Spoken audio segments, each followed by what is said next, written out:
So, good morning, everybody. I want to thank you all for being here today. My name is Picola Abley, and I am the Director of Healthy Learning at Women for a Healthy Environment, and I oversee Healthy Schools Pennsylvania. So today we are going to have a great webinar from the Pennsylvania Department of Education regarding their environmental repairs program for schools. But before we get started, I would just like to give you some background on Women for a Healthy Environment and Healthy Schools Pennsylvania.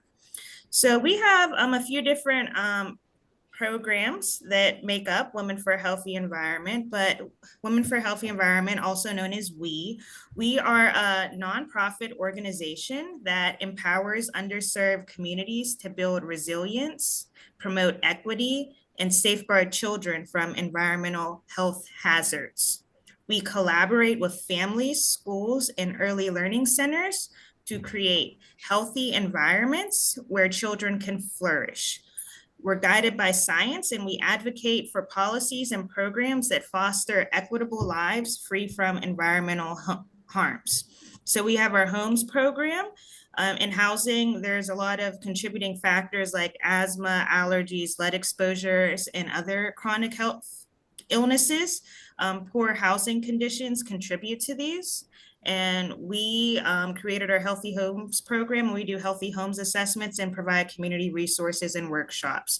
Our Healthy Early Learning program, so we work in home and center-based daycares, and we have a Healthy Childcare Champion program. So we prepare ELCs to obtain an eco-healthy childcare endorsement. So we give them guidance, technical assistance, and training to help improve the environmental health of each center. We also have a policy program, which isn't mentioned on here, but laws and regulation at every level of government can affect the health of our community. So we advocate and we engage in health policy. We hope to shape policies that ensure everyone could have a safe and healthy environment. But I'd also specifically, which is why we're here, introduce you to our Healthy Schools Pennsylvania program, and it's our motivation for organizing this webinar. So we are committed, like I said, to creating safer and healthier learning environments, and this event is a crucial step in that journey. By sharing the knowledge and fostering awareness about environmental hazards, we hope we aim to empower educators and caregivers in making informed decisions for the well-being of our children and staff and childcare facilities.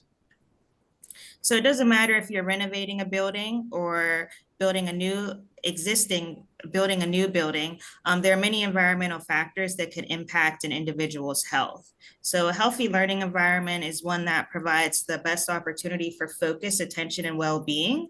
They need to be clean, dry, quiet, well-lit, and comfortably warm or cool. And these are some of the issues that you might see in a building: radon, lead, air quality, mold, cleaning products, turf, pest management. And one thing that I really want to hit on is lead in school and why it matters. So lead can impact many organs and systems in the bodies. It can give children learning disabilities, ADD, ADHD, speech delays, and there's no safe level of exposures. And the ways to improve this is to test and remediate. Currently in Pennsylvania, testing is voluntary, but you can install filtered drinking stations, use cold water for cooking, test paint chips, test the soil where kids play. Schools are particularly prone to lead and water contamination because of the length and amount of the convoluted plumbing configurations, and because you don't use them during the weekend or during other long breaks, so lead can build up in the pipes. So most schools in the United States are over 49 years old, and then after 40 years old, the buildings start to rapidly deteriorate. So we want healthy schools because healthy schools can achieve reduced absenteeisms. More time in schools equals greater achievement for academic achievement for school students. And hopefully if kids are in school, then their parents are not missing work.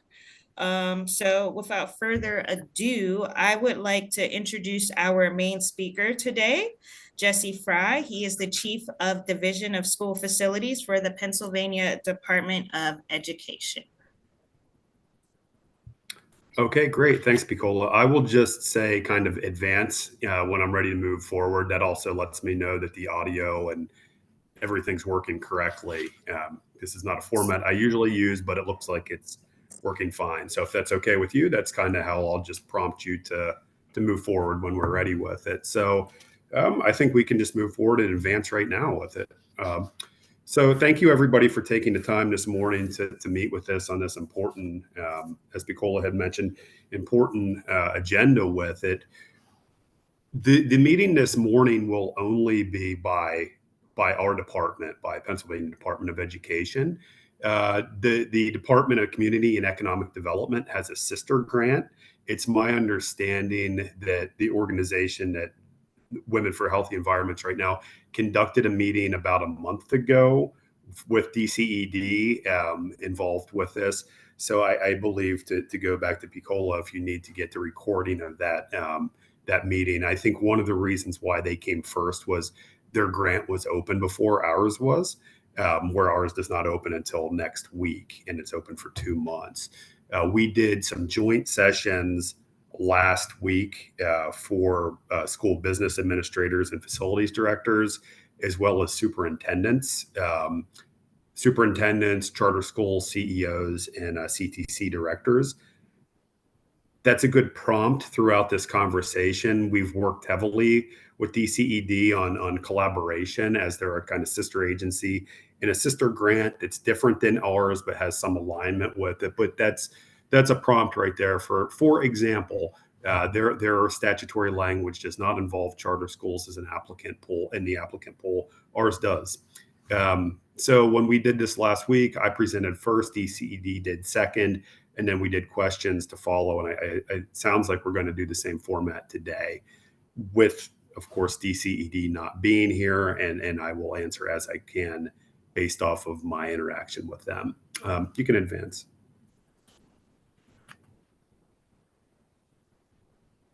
And you can advance again, because that's kind of, well, no, that's fine. You can stay right there. So, okay, that's fine. So one of the things of interest with this is that this is actually 23-24 funding. The state fiscal year runs from July 1 to July 1. And the reason I say that is because I believe we might have some vendors, other people of interest from out of state where the fiscal year actually runs on the federal schedule of October 1 to October 1.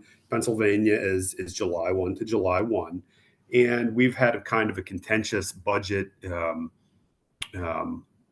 passage process last summer. We probably will again this summer with it.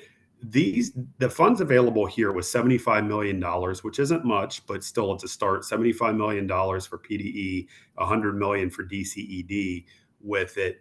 They were not part of the original budget in July of last year. Actually, I guess the budget didn't pass until August of last year.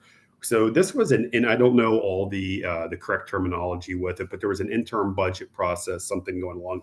These came to light in December of 23. So because of that, they're actually 23-24 funds. Ours has a little bit of a different obligation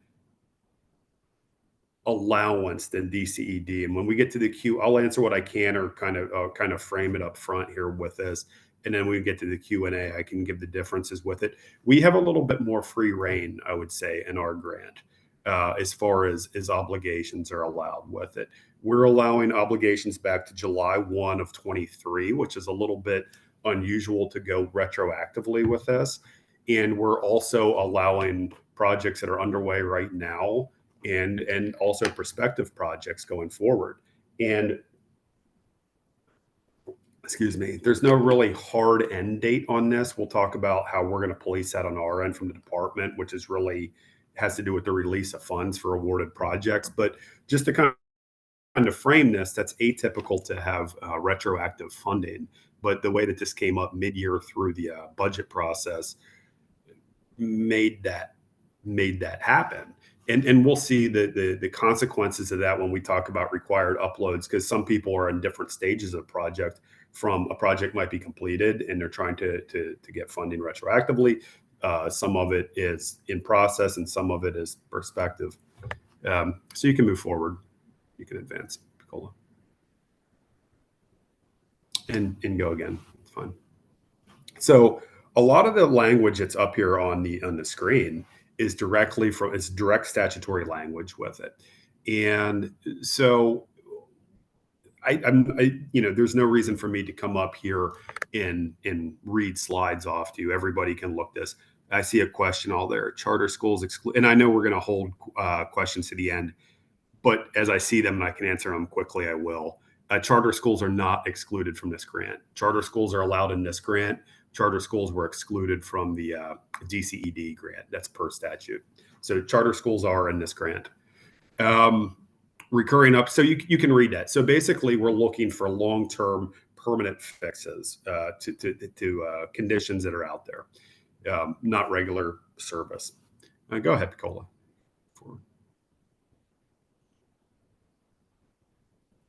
See it again. So one of the things and that we'll talk about, and I kind of mentioned, well, I just answered that question with it, but I think it was timely with it, is that district CTCs and brick and mortar charter schools are eligible with it. Charter schools were not eligible for this in the DCED grant per the statutory guidance, statutory language with it. There are some unique circumstances that we know out there. We see that intermediate units are not allowed as an eligible entity within there. We know there's some unique scenarios in the state where an IU is teamed up with a CTC. So I think most of those are being fielded already with it. But if that would be the case, please let us know. I'll be the direct contact for this grant with it. We already talked about this already, but the obligation window with it. Maximum grant award is $10 million per LEA, and LEA is the smallest district and charter school in the state, and it's also Pittsburgh and Philadelphia School District with it. That's the local educational agency in the state with it. There is a required 50% match, which we'll get into with this. So your project or your list of projects may be $25 million, $30 million, but we're going to always cap as if it was at $20 million, with our grant award being maximized at $10 million, and PDE reserving the right to line item out specific areas or only fund in part, which we'll discuss here shortly. Unfortunately, not being $75 million going pretty quickly. You can advance. So the application requirements, we'll get into that. Well, there's not really a whole lot to get into. One of the things I want to step back from right now is back in January or February when this was first announced. We were in a good spot in that we had a electronic application system that was ready to be used. It just had to have a few adjustments made to it for a mothballed environmental program that was the year before COVID that we thought we had, that was enacted, and then it was never funded because of COVID with it. And in fact, a lot of that language is really what turned into the DCED grant with it. So that said, we had a Piccola, can you go back one more? I'm sorry if you skip. Yeah, thank you. And so one of the things that was there with it was that there was an application that was already built. I made the mistake back in February of announcing it, and there were some questions even this morning and then moving forward that said, okay, you could sign up for what's known as the SCMM system. Over the last couple of months, a number of people have come to me and said, we can't find this, what you put in your app, what you put out there in an announcement with it. I talked to IT with it. They are finishing up this week, so it will be ready next week. It was my understanding that you'd be able to sign up to it before it went into deployment. That was not the case. That being said, there's not going to be any surprises that you're going to see from the January and February announcements, from the webinars that we're doing today. It's a very simple one-page application where you get to tell your story about what you're applying for, what your costs are, etc. the description. So I think we mentioned that later, but just I've been fielding those questions. They'll all be available with some better screenshots that we're putting together as far as directions and opening for the actual system next week for May 1st with it. So the application requirements with it, no more than 1,500 characters with it. That's even a high count. We just made it big with it. Description of project, what's out there. If you look back at the statutory language, and we're going to be considering that during this. There's not really a formal scoring process, but during the review process in the summer with it, we're going to be looking at what's directly in the statute, which is out on our website as well. It speaks to lead, mold, and asbestos first and foremost. And some of the allusions in the law, not some of them, most of them in the law speak to the idea of lead and plumbing with it. But we're also aware of obvious issues with lead in. I'm sorry, am I still there? Yes, you're here. Okay, good. Sorry, I had to hang up on somebody there. So with lead in paint, and obviously other things with it is considering lead in paint and other exposure matters that are out there with it. One of the things, and Piccola had mentioned that in her opening there, was there's no safe levels in lead of safe level of lead exposure with it. One of the things that we're required to do for all of these is look at, okay, levels of exposure, what's out there, even to directions that we have out from January. This is in active rulemaking in Washington right now. So if we're conferring a lot with DEP in Pennsylvania and Department of Health, those are the two other main agents, besides DCED, who's also conferring with them. But we're talking with Department of Health and Environmental Protection, not only for Pennsylvania rules, but federal rules that they're implementing that are out there that look at contaminants and things like that with it. Some of the numbers that are there right now that are levels that come from EPA in Washington, they conflict, or they're a higher bar, quite frankly, than what's out there for CDC, which aligns to Piccola's guidance, which is there's no safe level with it. So we're looking at evidence that's out there, knowing that different agencies are saying different things from Washington, and they're also in active rulemaking right now. There's also the Pennsylvania copper and lead rules with it. So it's not just lead. There's other factors that are in there. There's other contaminants. So as long as there's some sort of risk assessment, either done by an agency, another agency that's out there, free testing resources that are out there, your insurance, if your insurance is doing a risk assessment that's looking at something that looks like there's a lawsuit potential that's out there with it. There's several different tiers of evidence and ways we can look at evidence with it.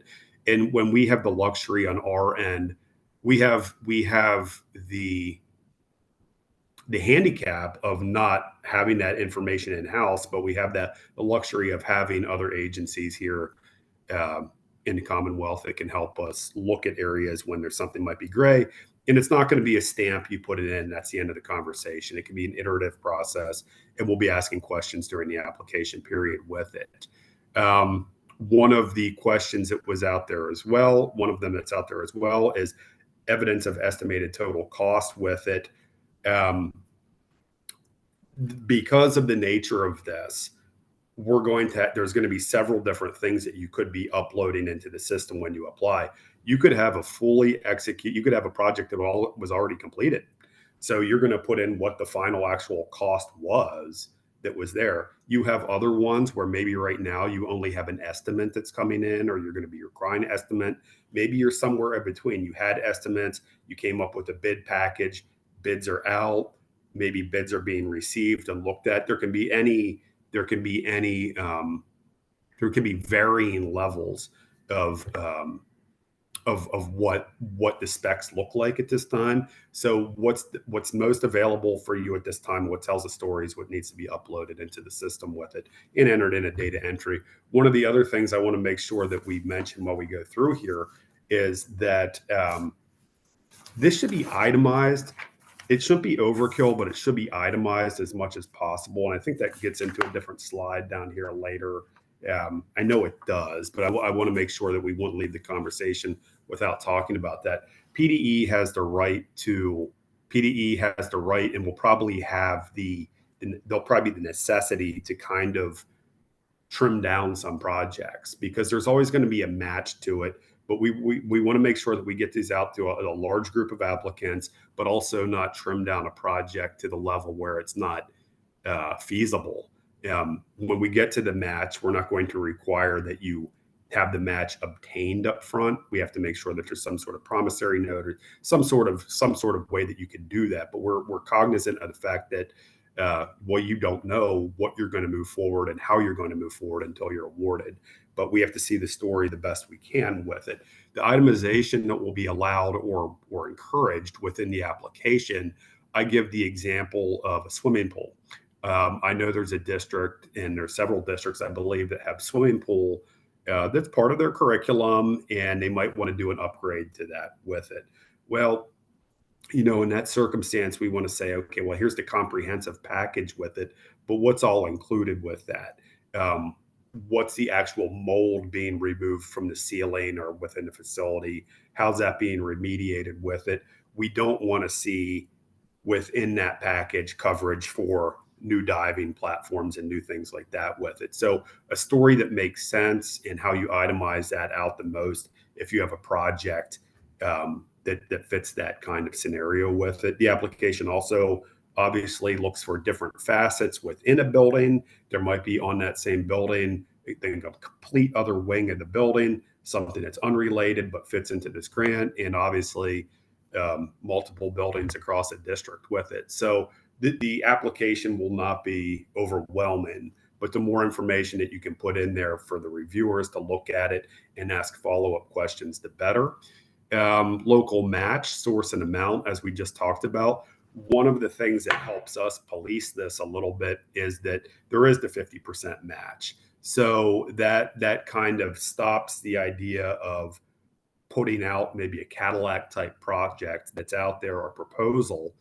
Perhaps you do, but it kind of mitigates that a little bit in that there is a match that's required for all projects. That's a little bit different than DCEDs. Ours is a 50% match. Theirs was only 25%, and I believe they had a 0% no match at all if something was deemed an emergency. Ours is which was something that would make the building or portion of the building unable to be inhabited with it. Ours is just a straight 50%. Every type of project is out there.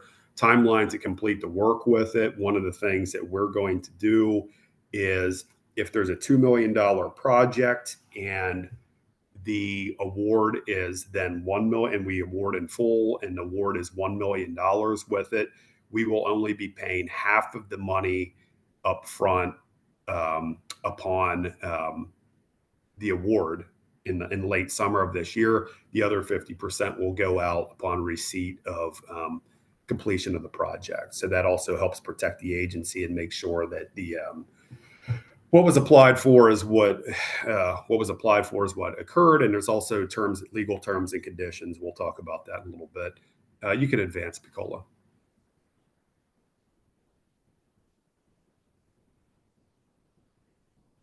This one's a little bit different. I'm not sure exactly why they did the match in this method with it. Of particular interest is the second slide with it. The match can be federal or local. It cannot be state funding with it. That's not the case for DCED. Again, this is directly from the statutory language with it. I believe the federal, usually if you've dealt with federal for years, it did not have to do with capital funding, spending with it. With ESSER funding, it did. Now, it's my understanding that ESSER is close in some places to expiring. Will it be extended at all, particularly on an election year? I don't know. That could be the case, but I think there's many people that are looking to use ESSER as a match with it. And that's why specifically the federal is put in there. But unfortunately, state is not per the statute. You can advance. I just kind of talked about that a little bit. Again, apologies for any miscommunication. It was back in February with it. We are finishing up kind of the instructions today as they're going through deployment in the IT system. The instructions, the SCMM sign off, availability, all that stuff will be available next week, prior to May 1st with it. One of the things that you might want to, one of the people that you might want to talk to at your LEA right now, this will be accessed through my PDE suite. So you probably have a user or users for that already for multiple other applications that you do through the department with it. So if you're looking for a little bit of legwork, and it's light legwork over the next couple of days, is find out who's the administrator, who has rights, who allows rights, things like that. We're also going to have that in the directions. We had that in the directions back in February with it, but it's an interface through the department.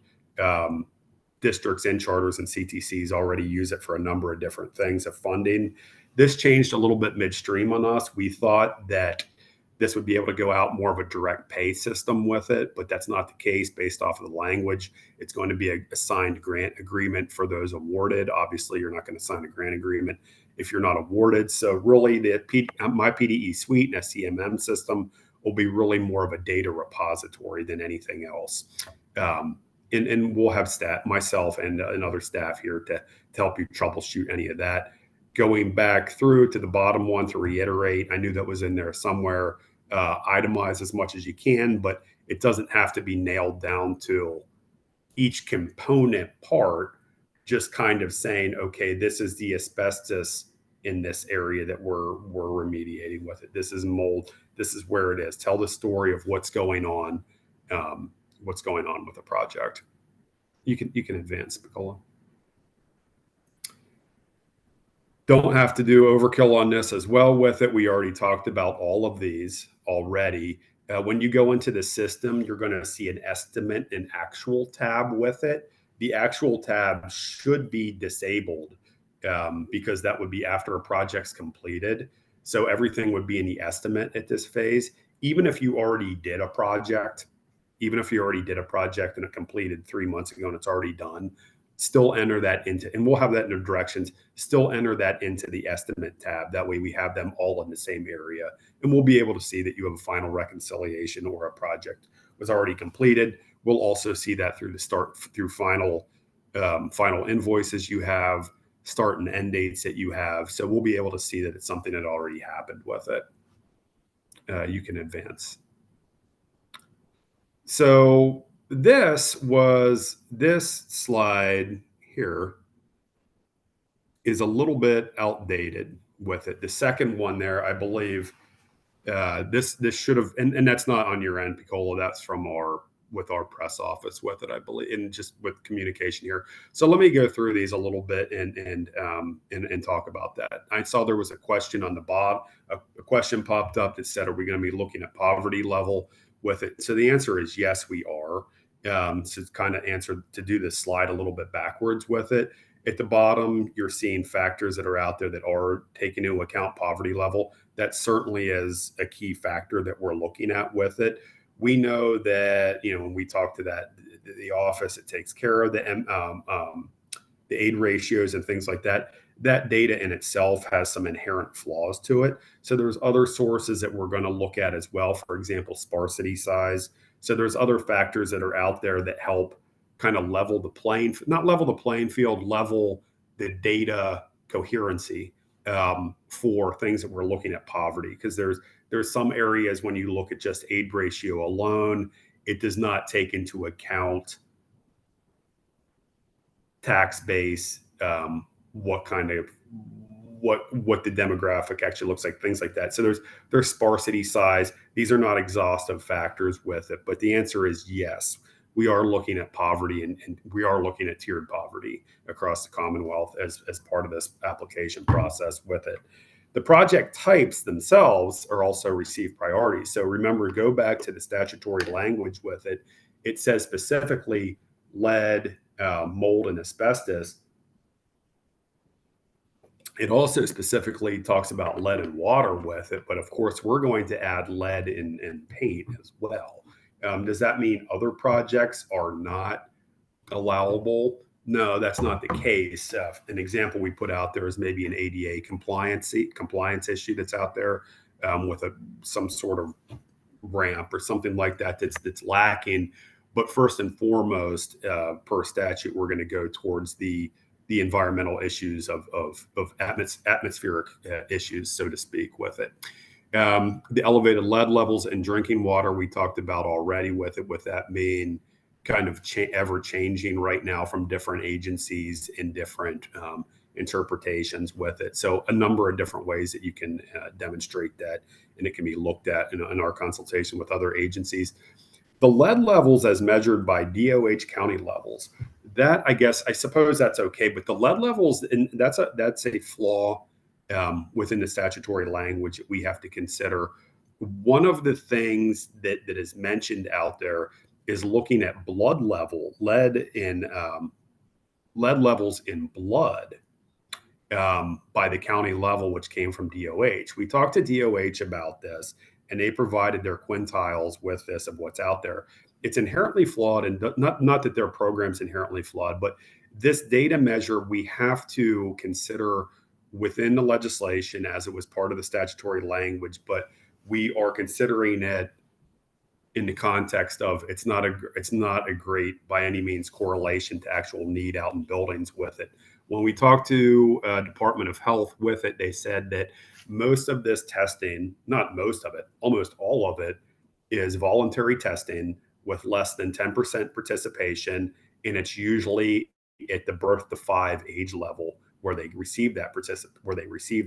It also doesn't speak to the fact of, okay, where were those elevated levels come from? Did they actually come from a building, a district, or a charter, or a CTC, or were they attributed out to an apartment complex, right? Something like that with it. So there's not a direct correlation in the law. It isn't a law. There's not a direct correlation towards the target and what's in the law. And we've mentioned that when they talk about reauthorization or ways to smooth this out with it.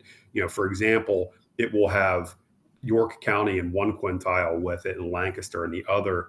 Demographically, those two counties are almost identical with it, but they're in differing levels with this because of this data that probably should be used for other purposes with it. So that being said, too, within the application, if you see that in the statutory language, which you do if you read back into it, you don't have to provide that. We have that data. We have that data on our end. So if you're reading legislation, you look at it and they say blood level by county, what is this? How do we get it? You don't need to get it.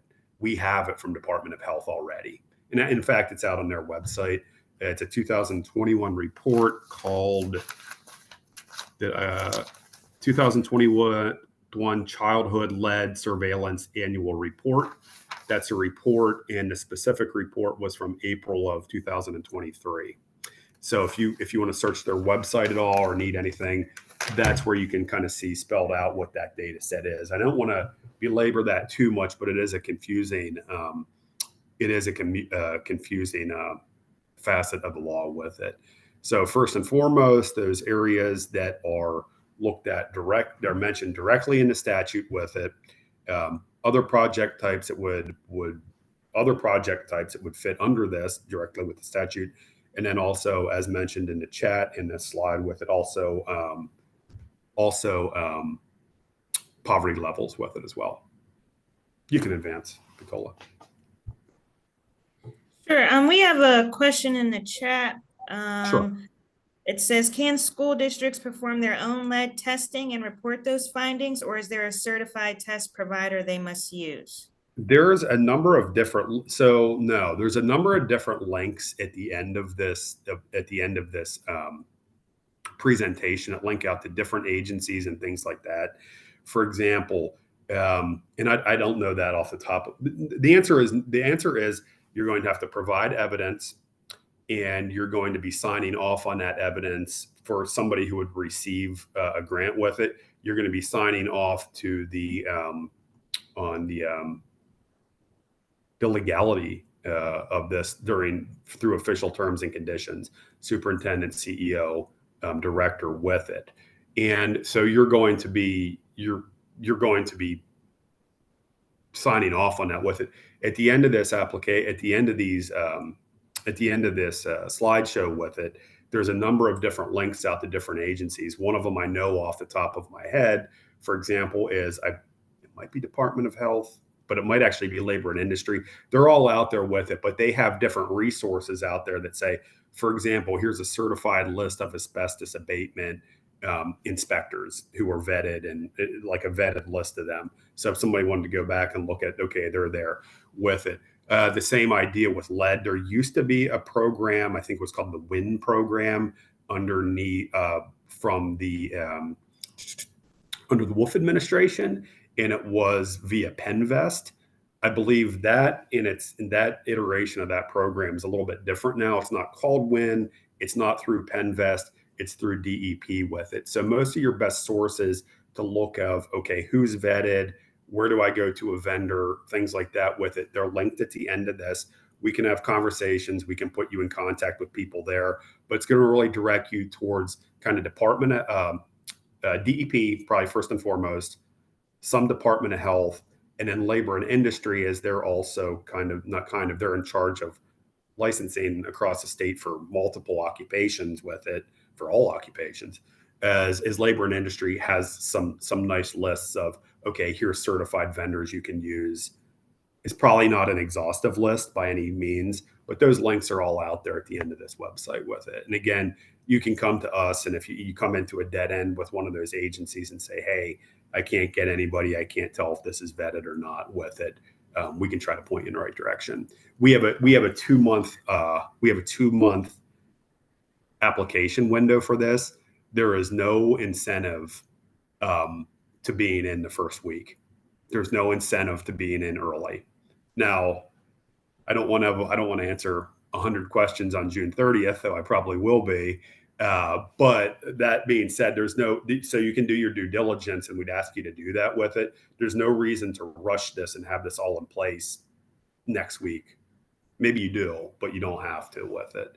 So there's a number of resources out there to look at. Okay, who's certified, who's not, what certification mean? How do I know I'm talking to the right people, et cetera, et cetera.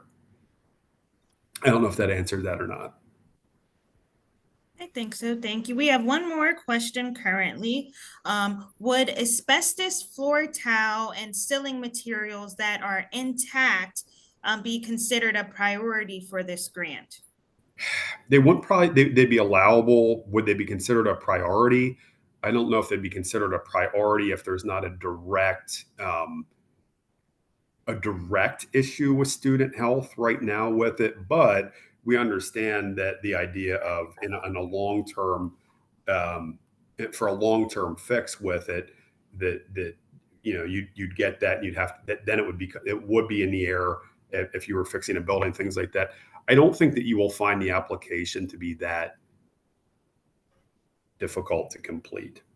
We're trying by design not to do that, so it's allowable with it. But would something that's not a direct danger take precedent over perhaps an elevated lead level that is a direct danger to a student? No, it wouldn't. But it still is an allowable project cost, allowable project type.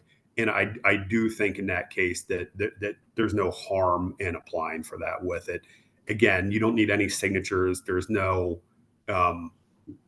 you have to show evidence that you can obtain a match with it, but you don't have to actually have that match before you would be awarded, things like that. So it's a good question. We're in schools a lot. You see the tiles that are there, they're full of asbestos with it. They're full of asbestos. Are they a direct danger? Probably not. But is it asbestos that needs removed? Yes, it should. We would also take into consideration it should be in part of a long-term planning, district-wide planning for a district that we would hope that it won't be applied for and removed for a building that's going to be abandoned or tore down in full in the next 3 years anyway. I know ideally you would say, well, hopefully there'd be more money from the state that we could do entire buildings with it. And that's obviously a larger question with it. But to answer that, Is it a priority? No, it's not a priority, but it still is an allowable cost. And I don't think there's any harm in applying for it as we look through the candidate pool with it, see what projects come in, how they rank, also in alignment with poverty, et cetera. Tell the story. At the very least, it tells a story to us of what the problems are out there and out there. And I don't think this application should take you more than an hour, if that. I don't know if that answers the question, but that's, if you read the statutory, if you read the language with it, it mentions, okay, what is the need, what's the exposure that's there. That's kind of a conceptual exposure, but I understand the question. I understand the point in full, and we've been asked that before. Thank you. So another question, would a licensed preschool language and learning program be eligible for funding? It would have to be, it couldn't be a standalone building. It would have to be embedded already within a district or a charter school with it. So that's a pretty specific list of what's considered an LEA. What's the LEA, and a building an LEA in the state with it. So an LEA has a LEA, a unique identifier. Each charter school has their own LEA number with it. And then there's a building identifier within for charter schools, its own LEA. Philadelphia School District's its own LEA. So it could be an LEA with one building. It could be an LEA with however many buildings Philadelphia has. Within those are assigned building numbers with it. If it was part of the official LEA structure with it, and that program's within an elementary school or something like that, then it could be. But as a standalone entity, no, the language does not allow that. Thank you. I have one more follow-up question about allowable projects. Would a project regarding radon be allowable? Yes, as long as you can demonstrate, that would fall under the other category. Again, the statute was not exhaustive. It was specific on lead, asbestos, and mold, but it was also has the other clause on it as well. That would fall under it. Again, you have to demonstrate a need. Is there an exposure risk with this? What is that risk? How are you selling that risk? How's a certified inspector selling it? The radon inspectors might be on the links that are on here with it. If not, they're certainly out there on a quick state check with it, for radon inspection with it and remediation. So the answer is yes. The answer is yes. And keep on looking at, okay, what's the environmental fact? Look at it very simply. What's the environmental factor that's impacting a student? And kind of on the vetting process, going back through to the tile question, allowable cost versus or in alignment with prioritization with it. Again, that's we want asbestos out of buildings. We want it out there with it, but during the process, we're going to be looking at an immediate concern versus. Okay, thank you. Yes. All right, those are all the current questions.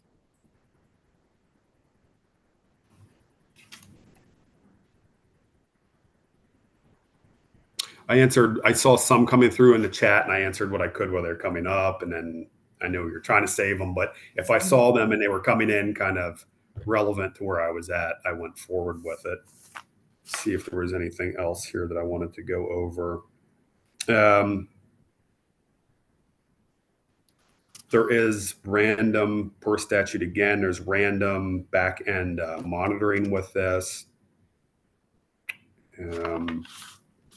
When you're looking at match requirements, it won't hurt to talk to your solicitor or your business manager and or your audit firm with it beforehand to say what suffices, what stands up to audit scrutiny as a relevant match with this. I'm trying to think what else we did not go over. Grant agreement, terms and conditions, that would be for those awarded. We're going to be doing the review process in July with the expectation that announcements will be made in August.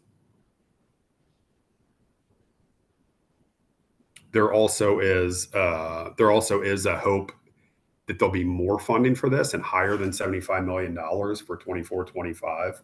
That's in the budget. That's in the governor's budget with it. But we know that's a moving. The budget process obviously is fluid, but there is a call for more of this funding in 24-25 and for a higher dollar amount. Okay, we have a couple more questions in the Sure. chat box.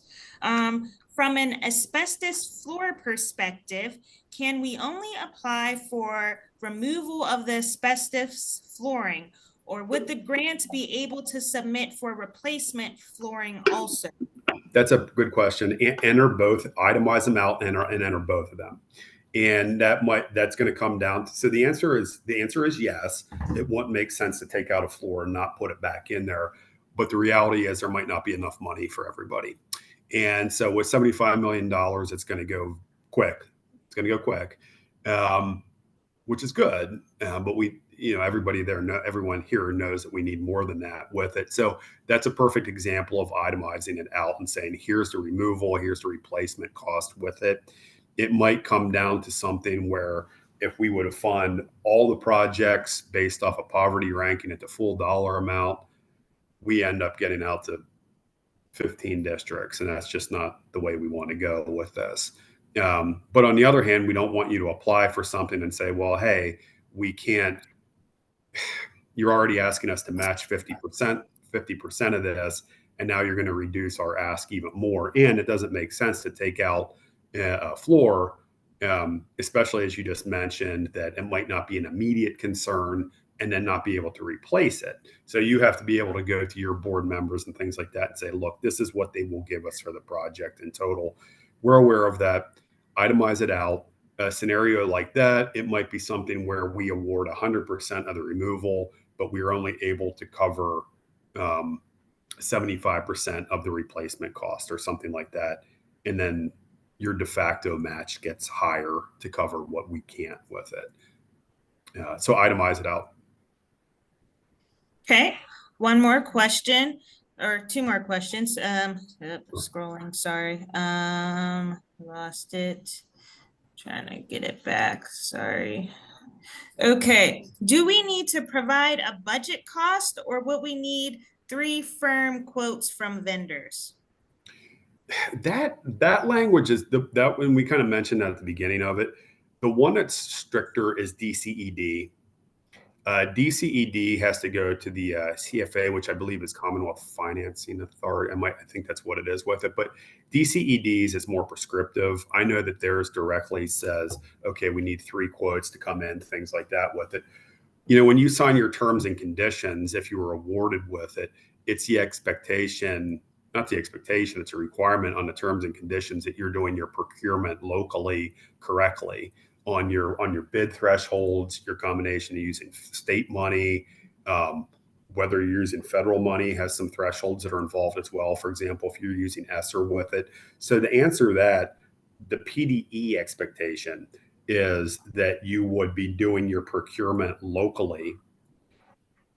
You're vetting that locally correctly as you would for any other project, such as one of these that wasn't being awarded by the state. And looking at your certified, looking at your bids accordingly with that, because there's also been questions about, okay, can I use co-stars? Can I use things like that with it? I'm not the expert on co-stars by any means. I know it's useful. I know this wasn't the direct question about co-stars, but it's one that comes up. I'm not the direct expert on that by any means with it, but you should be talking to your solicitor to say, okay, is use of co-stars in this situation with the dollar amount we're looking for, does that meet bidding requirements with it? Because ultimately, if somebody would be excluded improperly on your end with it, that would be a situation that you would have to deal with that excluded vendor locally. So long way of answering that with it is that DCED, when you're thinking about those, when you're asking the question about the 3 bids and the 3 quotes and things like that. That's directly in the DCED statutory language. It's not in ours, though it's implied that as a recipient of funds, or even as not as a recipient of funds, even if you were just doing this project completely locally, which may be the case if you're not awarded anyway, is that you would need to be making sure that you're procuring correctly, no matter what. And we have both our standard terms for awardees. We have both our standard terms and conditions, and then an addendum with specific construction specific clauses on it as well. So local evidence that would stand up to an audit scrutiny, and or a vendor that would feel that they might have been excluded improperly with it. Terms and conditions in alignment with your local council and business office should cover it from our end. Okay, thank you. And we did have another question, but I think it was David Burkett's question, but I think that you answered his question as well. He wanted to know, do we still need 3 quotes, or can we use the current ESCO as a sole source vendor if they're already using an ESCO for another project? ESCO with it. Yeah. Again, I'm not the expert on that. Again, but we'll turn that. And I'm not answering for DCED. I'm not answering for their agency on this one. I'm answering only for our agency with it. If you go through your local vetting process with it, and you think the ESCO vendor process is a lot, if you talk to your solicitor, if you believe that it can stand up to a challenge locally with it, then that's okay. And you'll be signing off on terms and conditions with it. So it's the responsibility of the recipient LEA to defend that with it. But no, I'm not going to be looking at ESCO contracts that come in. Thank you. Okay, those are all the current questions. Let's see.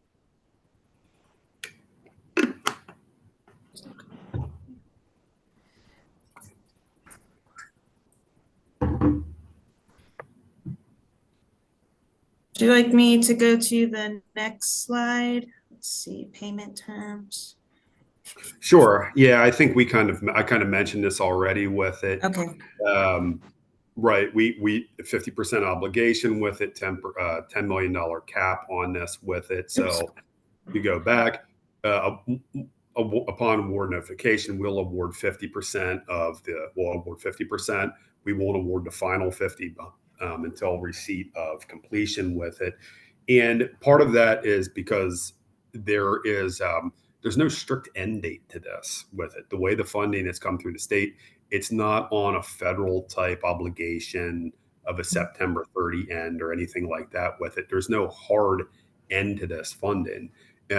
So some of these, I know with the scheduling of it, districts are already talking about going deep into 25 with the actual completion of this with it.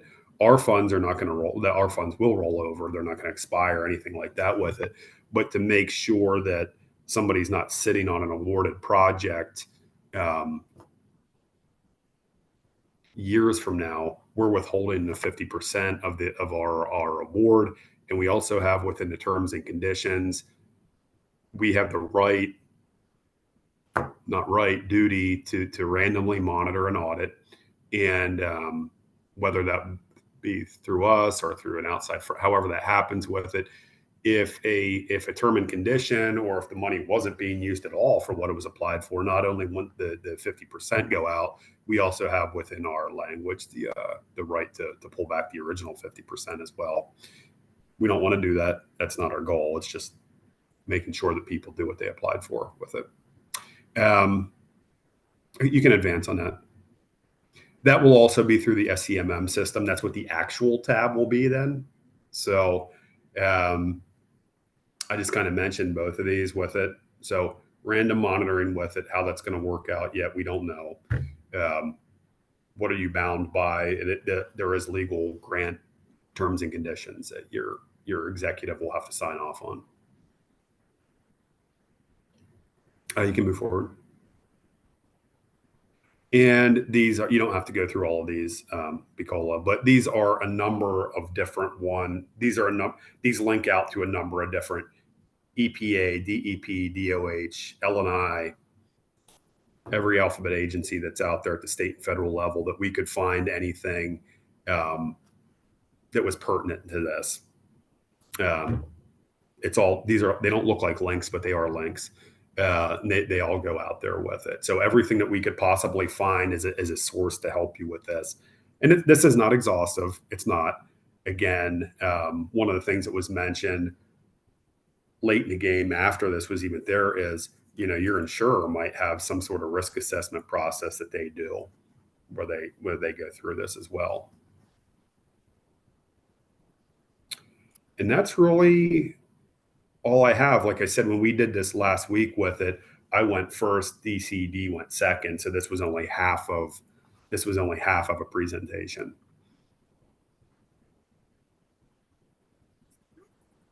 And questions should just come directly to me.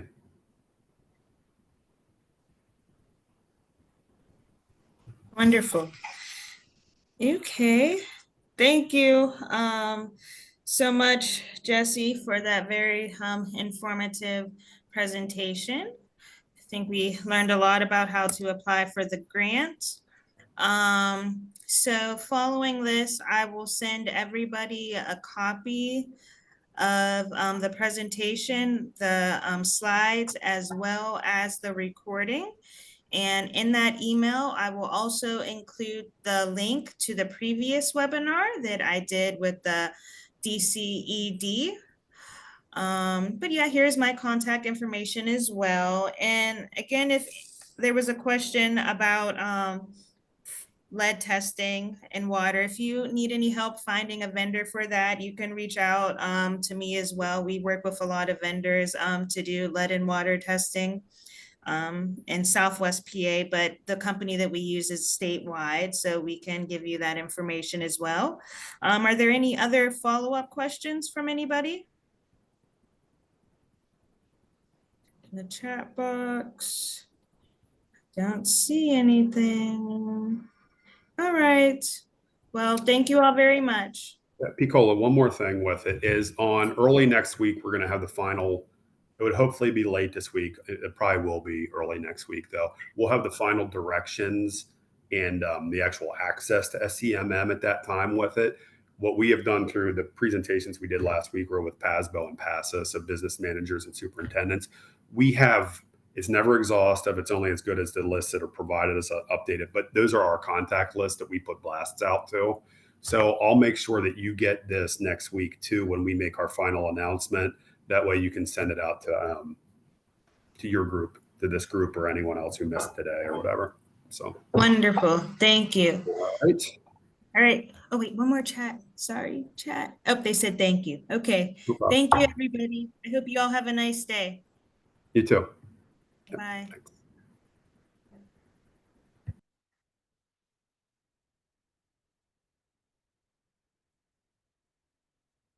See ya. Bye-bye.